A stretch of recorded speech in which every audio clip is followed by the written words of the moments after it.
Hi friends, మన sixth lesson మనసు ఉంటే మార్గం ఉంటుంది. సిక్స్త్ లెసన్ మనసు ఉంటే మార్గం ఉంటుంది. నేను చెప్పాను ప్రక్రియ ఏమంటే మనసులోని మాటలన్నీ కూడా లేఖల రూపంలో లెటర్స్ రూపంలో మనము బయట వ్యక్తికి తెలియజేయాల్సిన అవసరం ఉంటుంది. అంటే తొందరగా అర్థమవుతుంది. మనసులో ఉన్నటువంటి మాటలు లేఖ ద్వారానే బయట పెట్టాలి అన్నట్టు. లేఖ ప్రక్రియ ఓకేనా. ఎవరు రాశారండి? ఎవరికి రాశారండి? లక్ష్మికి రాశారు. ఎవరు రాశారు? శాంతి అనే అమ్మాయి లక్ష్మికి లెటర్ రాసిందండి. ఓకేనా. ఏమున్నదండి పాఠంలో? పదజాలం ఉందండి. పదజాలంలో దోస్తులు అంటే ఎవరు? స్నేహితులు, మిత్రులు, సోపతిగాళ్ళు. స్నేహితులు, మిత్రులు, సోపతిగాళ్ళు.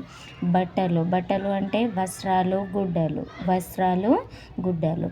ఎదుగుదల అంటే పెరుగు, డెవలప్మెంట్, అధికం. గమనించడం అంటే పరిశీలన, చూడడం, ఆలోచన, ఇవన్నీ కూడా గమనించడం కిందికే వస్తాయండి. ఆధునికత కొత్త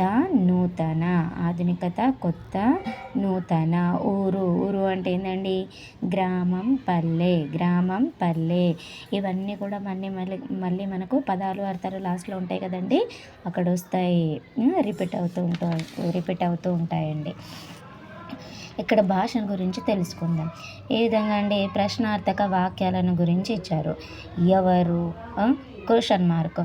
ప్రశ్నార్థకం ఉన్నవన్నీ కూడా ప్రశ్నార్థక వాక్యాలు. ఓకేనా. దేనిని పట్టుకున్నాడు? వేటిని నాటింది?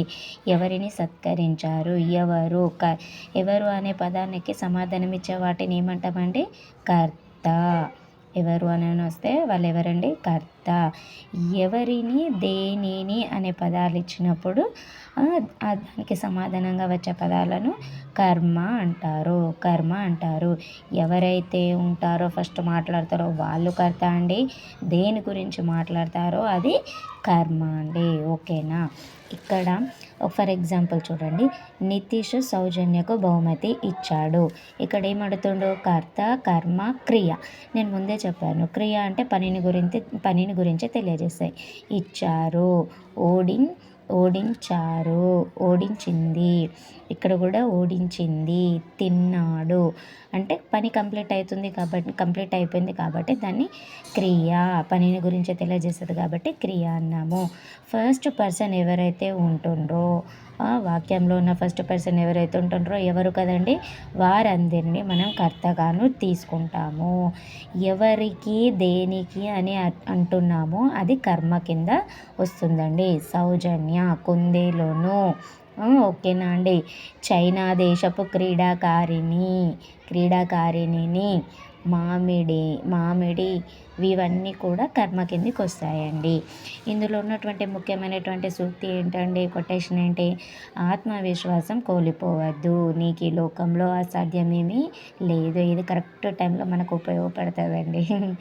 ఇది ఎవరు చెప్పారండి? ఆత్మవిశ్వాసం గురించి స్వామి వివేకానంద. అన్నీ కూడా చెప్పేది శీలం, గుణం, ఆత్మవిశ్వాసం ఇవన్నింటి గురించి కూడా చెప్పేది ఎవరండి? స్వామి వివేకానంద.